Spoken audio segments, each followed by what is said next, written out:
YTBC, what's the deal? So it's probably like my second or third video since having this channel up for what, about 6, 7 months now. That I've made a basketball video. For some of you that don't know, you've seen my old channel when I was in my high school days. Got recruited by a number of Division I colleges. I've actually showed the my old was it like an 18-gallon bin I have of the remaining letters. I have it in storage just for my sons to look at with my trophies and so on and so forth. So I do know a little bit about basketball.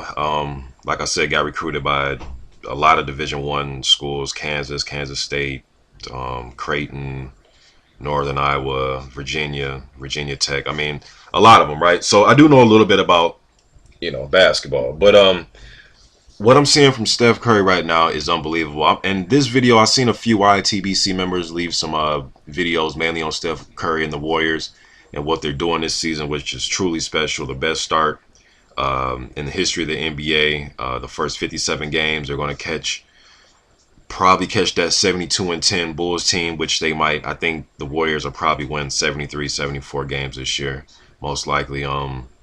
It's amazing, you know what I'm saying? Bar none, it is amazing. But when we get to start comparing guys to Mike, Jordan, and I just laugh, man, because every 4 or 5 years it's a new person. And when they bring a person to the table, first it was Kobe, and I think Kobe's the closest thing to Mike that I've seen since Mike. Then it was LeBron. Then Steph Curry. Now, well, even if you want to take it before Kobe, I remember when Jordan was towards the end of his Bulls years, and I remember there was a rookie out of Philly with a little baby afro who was quicker than a motherfucker, that had a handle that'll shake you out your Timberlands. Allen Iverson, you know what I mean? And I remember during Iverson's rookie year, I think he had like 4 or 5 straight 40-point games. I mean, he was coming out he was leaving dudes on the floor, man, crossing them over, hitting jump shots, spin moves behind the back, going to the rack, dunking on centers. Iverson was doing his thing, you know what I mean? And then they made it to the finals, and was at the 01 year when they played the Lakers. They won the first game. Then the Lakers won 4 straight. That was a damn good Lakers team. Hey, that Lakers team that year will probably beat Golden State in a series. I'm not sure though, but then the Spurs and their dynasty, they had their run, the championships they won over the last 12 years or so, even more than that, 15 years, 16 years, so I don't know, man. It's like whenever we get one of these players, man, that's doing their thing, they automatically have to be compared to Jordan. And is he better than Jordan? And I know for a lot of us, Jordan is the best player that we've seen. So when we do see a great player come along, we often compare that player to Jordan. But, Steph Curry, I mean, we can probably argue that he's the best shooter off the dribble. But like I've said, I've seen some excellent, great shooters off the dribble. Nobody, I don't care what you tell me, what stat you bring. If we're just talking about a guy that can shoot. Now, we can say at the NBA level, okay, you have a point with Curry. But Chris Jackson off the dribble, a.k.a. Abdul Rauf. I'm watching Stephen A. Smith and Skip Bayless right now. But Mahmoud Abdul Rauf, formerly Chris Jackson when he played for LSU, the dude was money, man. I mean, go watch him play. Tell me, watch him off the dribble. You think that just Steph Curry is by far the best, shooter off the dribble. Like I said, now the NBA at the league level, probably, but we just say ever of all time in here. I mean, Chris Jackson had one of the quickest, smoothest releases I've ever seen from a basketball player. You know what I mean? So I'm not going to bring you a whole bunch of stats. All this shit's on Google, man. Steph Curry's doing his thing right now. The dude's pulling up from 33 feet, draining trays on you, man. You know what I mean? He's very hard to guard off the dribble. He can go to his left. He can go to his right. He's quick. He can break the trap. He can break you down, isolation, top of the key, and get past you, get to the lane. A nice passer when he gets inside the lane, has a nice floater, or he can set you up off the dribble to get you on your toes and then just pull up. You know what I mean? I mean, he has guys nervous guarding him, you know what I mean? But MJ made it look easier.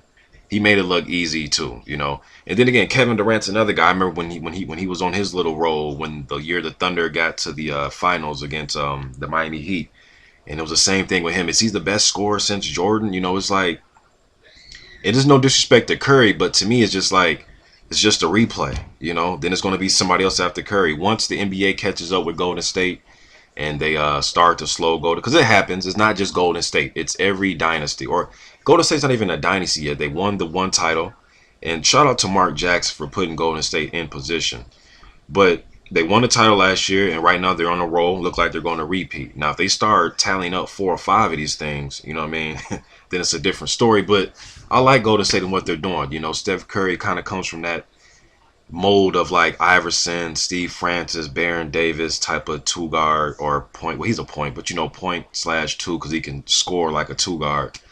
But as far as his 3-point ability with the handle and with the quickness and with the stutter steps and crossovers and in and outs with the left and right hand, I mean, this dude is money. I haven't seen anything quite like that at this level. But I have seen a guy play at the league level and play high level college, Chris Jackson, do it. That's just my opinion. Maybe I'm being biased towards Chris Jackson, but when I watched him, it looked like it was unfair when I was watching Chris Jackson. I mean, he was dropping 50 when he was playing for LSU, and Shaq was on his team. I think Shaq was a freshman that year.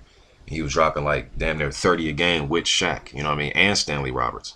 Both went to the NBA, but what Steph doing right now is amazing. It's simply amazing.